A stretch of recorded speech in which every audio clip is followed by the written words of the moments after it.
Comment tu vas, Pascal? Écoute, super bien. Il fait super beau, on est bien, je suis content de te voir. Voilà. Eh bien, top. Bienvenue à tous sur la chaîne de l'association des anciens pros du Sporting Club de Toulon. Aujourd'hui, je suis content de passer ce moment avec toi, Pascal. Monsieur Pascal Duprat, d'accord? Je veux pas de soucis, je veux pas de trucs. Ouais, tu ne veux pas prononcer le Z. Voilà. Donc, Pascal, moi, ce qui m'intéresse, c'est que tu nous parles de ton Sporting Club de Toulon. Ouais. Et surtout, j'aimerais bien savoir comment tu arrives au Sporting Club de Toulon. Donc, j'arrive au Sporting Club de Toulon par l'intermédiaire de Bernard Pardoux, avec qui j'avais joué à Brest pendant 4 ans. Et donc Bernard m'appelle mois de mars-avril et me dit fort probable que Roland Courbis s'intéresse à toi. Moi j'étais en contrat avec Mulhouse et il me restait encore une année de contrat et je suis comme tous les hommes sur Terre, j'ai besoin de gagner ma vie et cette année je voulais pas la perdre. Donc c'est pour cette raison que je suis resté sans club jusqu'en septembre, le temps que mon contrat que Mulhouse ne voulait pas me payer, que les choses se règlent. Voilà, donc je suis arrivé ici grâce à Bernard et ce fut pour moi une formidable découverte tant ce club m'a marqué. C'est vrai, parce que tu dis que tu arrives, tu as été marqué par l'ambiance dans le vestiaire, la qualité de l'équipe, les taureaux aussi. Tu parles Ouais, les taureaux interminables. C'était un peu le jeu, c'était un peu les nouveaux ils arrivaient, ils étaient mis dans le taureau et il fallait un peu pas faire ses preuves, mais faire ses. Fallait faire ses preuves, fallait avoir un brin de technique quand même pour pas aller souvent au milieu. Et quand on raconte ça, on l'a évoqué la dernière fois lors du match des vétérans avec Jean-Pierre Chaussin. C'est vrai qu'il m'a dit, je m'en souvenais plus, mais bien souvent on arrivait 1 heure avant et on sortait 45 minutes avant pour jouer, pour faire le taureau. Voilà, donc c'était agréable, c'était un très bon niveau technique et je peux te dire que ça chambrait grave. Mais dès que ça chambrait, après ça découpait. Donc voilà, ça donnait lieu à des bagarres, mais jamais quelque chose de bien méchant, quoique. Et comment dire, c'était l'enthousiasme, on va dire, l'enthousiasme de nos 20 ans, mais c'était l'enthousiasme que génère un groupe de sportifs qui s'entend bien et franchement s'entendait bien. Ouais.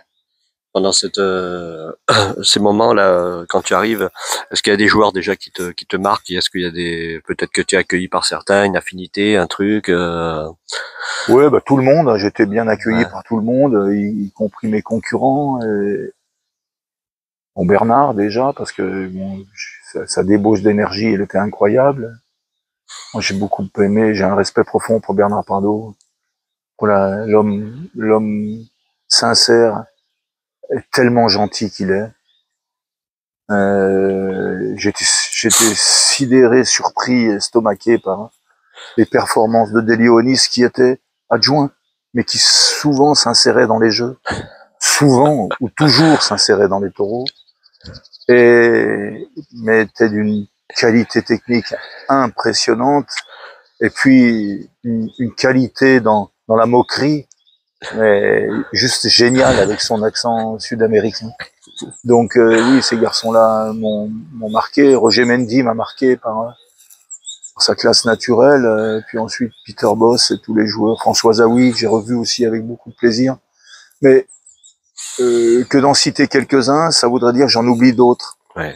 Et très honnêtement, tous, il y avait vraiment autant qu'ils étaient. Il y avait vraiment l'équipe, quoi. Il y avait voilà, le groupe. Hein.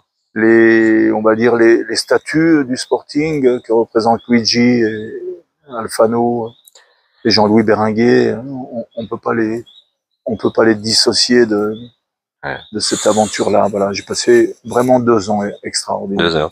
Ouais, parce que tu as dit, alors bon, t'es savoyard, hein, t'es né à Annemasse, mais tu as dit que t'étais un défenseur du Sud, du Var et de Toulon. Ouais. T'as vraiment alors j'ai une deuxième raison, une bonne raison pour être défenseur des sudistes et des Varois. J'ai épousé une Varoise, donc mon épouse a fait son enfance à Toulon, donc il y a aussi le fait que peut-être vous allez considérer que je porte pas la culotte à la baraque, mais j'ai pas envie d'avoir de soucis non plus. Donc non, mais en fait, je trouve tellement injuste les clichés qui sont faits aux gens du Sud. On les dit pas très courageux, c'est faux. Ils bossent tout autant qu'ailleurs. Bon, ils ont une qualité, c'est que le fait que leur ouverture, elle vient aussi du climat. Et le climat, il est toujours merveilleux ici. Et les gens sont toujours dehors, donc le fait d'être dehors, ça amène l'ouverture. Bon, c'est ce qui me plaît ici. Et puis bien souvent, ça n'engendre pas la mélancolie quand on discute avec des sudistes. Il m'arrive ici à la Cadière de boire mon café le matin et d'écouter les gens d'ici avec leur accent et leur phrasé bien particulier. Moi, ça me met du baume au cœur, donc je suis un ardent défenseur des sudistes. Tu vas passer 2 saisons au Sporting Club de Toulon. Un but. Tu te souviens de ce but? Je me souviens pas trop de ce but. J'en ai marqué quelques-uns en D1 quand même, mais un seulement à Toulon. Mais je m'en souviens pas. Je crois qu'on gagne 1-0. Je crois que c'est une frappe du gauche. Je sais même pas si elle est pas contrée. Ouais. Je crois que c'est Nantes, mais je suis pas sûr. Ouais. Bah, est-ce qu'il y a des matchs particuliers quand même que tu te souviens à Mayol, à Bourg-en-Contre Ouais, bah d'ailleurs bon, je voudrais peut-être lever peut-être un différent. Je me souviens d'un 8e ou quart de finale de Coupe de France, Marseille. Et je me souviens qu'un ancien Toulonnais, il était dans ma zone, on jouait au milieu du terrain, il arrêtait pas de maltraiter ma mère tout au long du match, parce qu'il avait après elle. S'il y a bien quelque chose qui m'a toujours fait sortir de mes gonds, c'est qu'on maltraite ma maman, voilà. Donc j'en profite pour la saluer, même titre que mon papa. J'ai perdu ma mère tôt et ça m'avait beaucoup froissé. Et à la fin du match, il est encore revenu me chercher, le garçon, là, dans le tunnel, et je lui ai filé un coup de boule, voilà. Donc je me souviens de ça, ça m'a valu 5 matchs de suspension, et certainement, Roland pourra peut-être le dire, mais il était prévu que je re-signe 4 ans, et à partir du moment où j'ai envoyé ce coup de boule, Roland, il avait oublié ce qu'il m'avait dit, donc c'est comme ça, c'est la vie. Et donc j'ai croisé Patrice Hérault, c'est lui la victime. Dernièrement, on s'est pas parlé. C'est dommage. J'aurais bien voulu lui parler parce que, en plus, j'allais jouer le dimanche suivant. Je jouais à la pétanque avec Bernard Pardo chez l'oncle qui s'appelait Barnet de Patrice Hérault. Donc j'étais mal à l'aise. Ouais, mais je m'occuperai de ça parce que c'est vraiment un gentil garçon et après pendant les matchs malheureusement des fois il se passe des choses qu'on maîtrise pas. Des matchs, tu en as parlé. On va parler aussi t'as eu l'entraîneur Roland, justement parce que toi t'es devenu coach ensuite. Tu dis que c'est grâce à tes parents que t'es devenu manager. Ouais. Parce que t'étais bien managé. Donc, j'ai été bien managé. Et ça, j'espère qu'un jour mes fils diront que leur mère et moi avons bien managé on les a bien managés. Ouais. Aussi bien que je le dis de mes parents.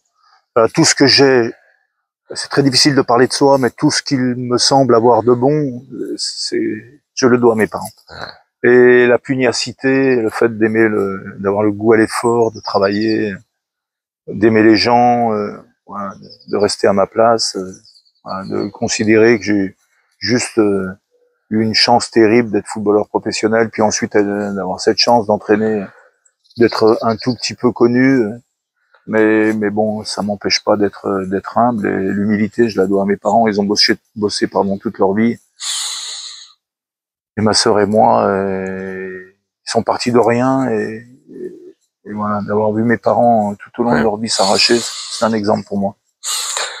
Donc tu étais fait pour être coach. C'est justement il y a ces 2 saisons au Sporting.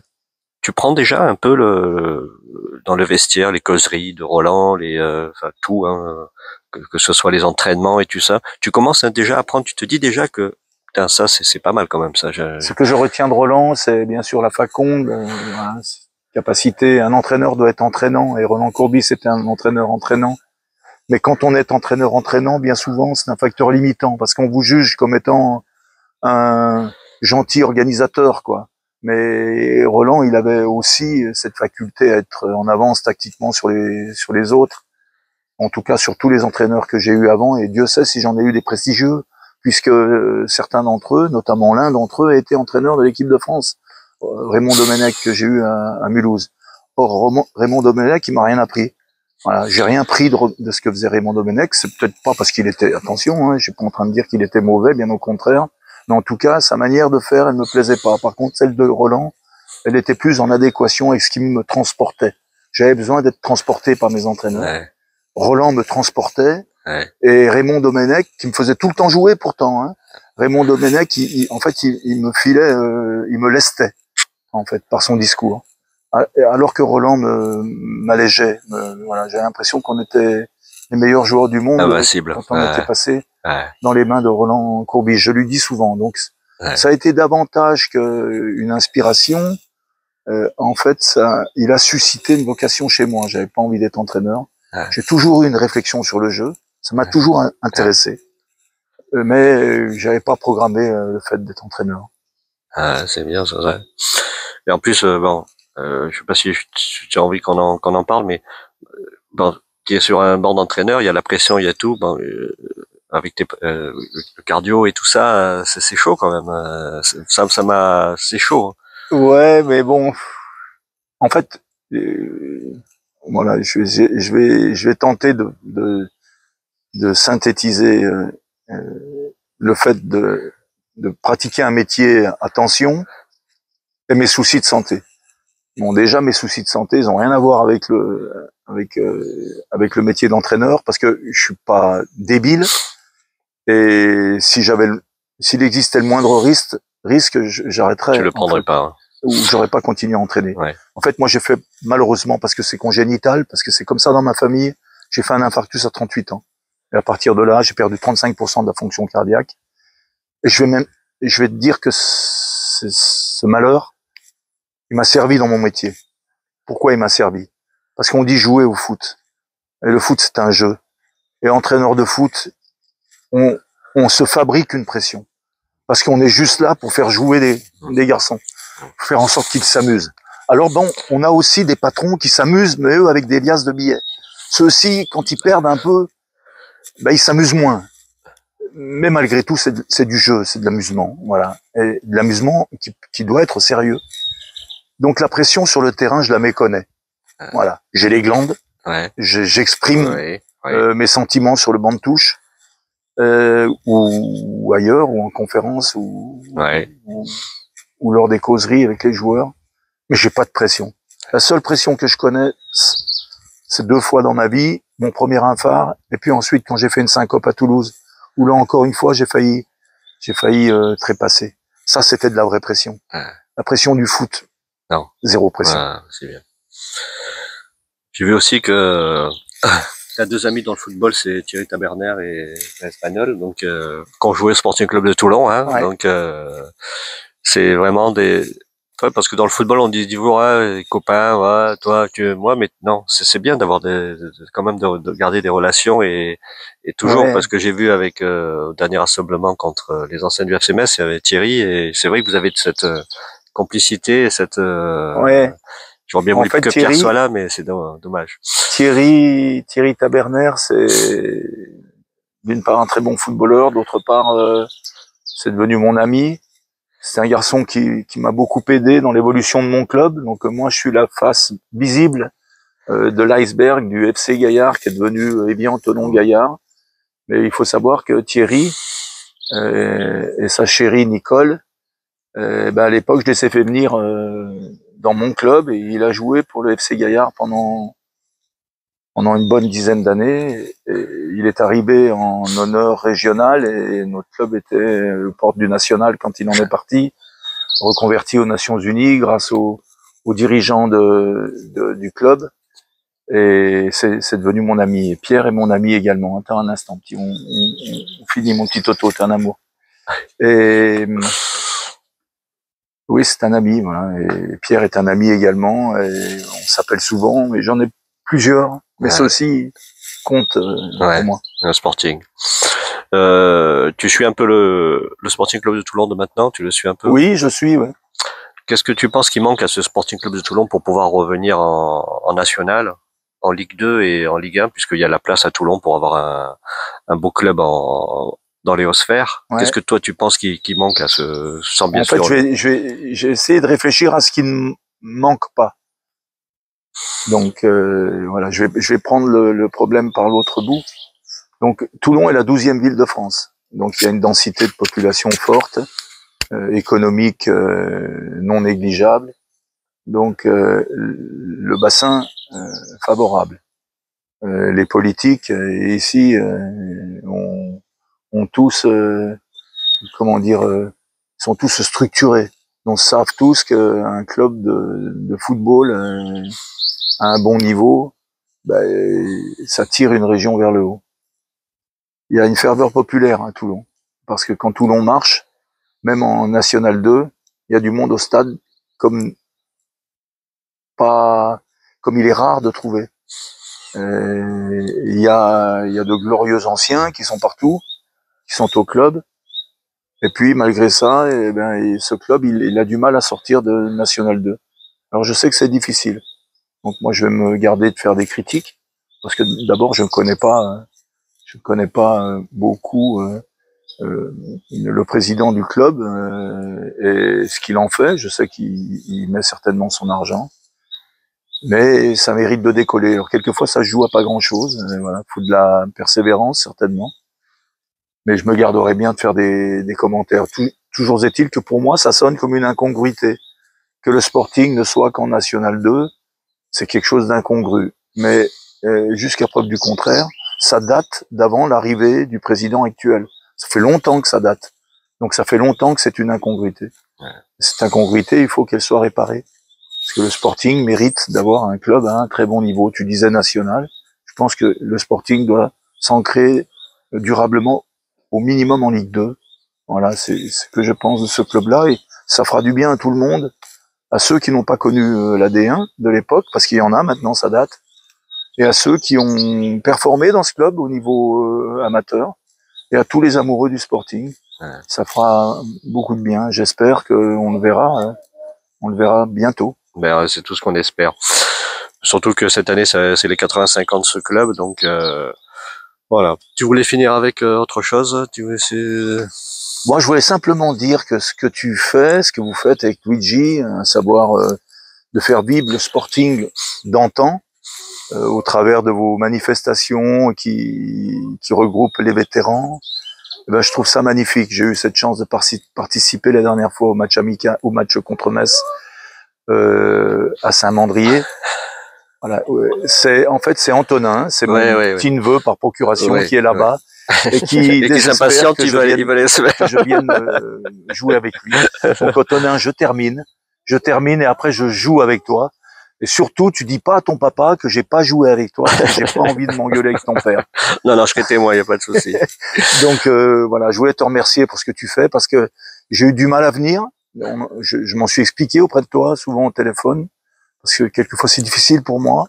Non pas que ce soit difficile de rencontrer les collègues, bien au contraire. Mais comme je suis un tout petit peu visible, et comme il y a des garçons que j'ai pas vus pendant 30-35 ans, moi je suis un peu timide, donc j'ai peur qu'ils disent mais pour qui se prend celui-là, il nous reconnaît pas. Donc c'est pour ça que j'ai eu du mal à venir, mais c'est un tort, j'aurais dû venir avant et je reviendrai. Voilà, donc merci pour ce que tu fais. Top, et vive le Sporting. Voilà. Merci, voilà. Et vive le Sporting, comme tu as dit. Merci. Soit bien vivant. Merci.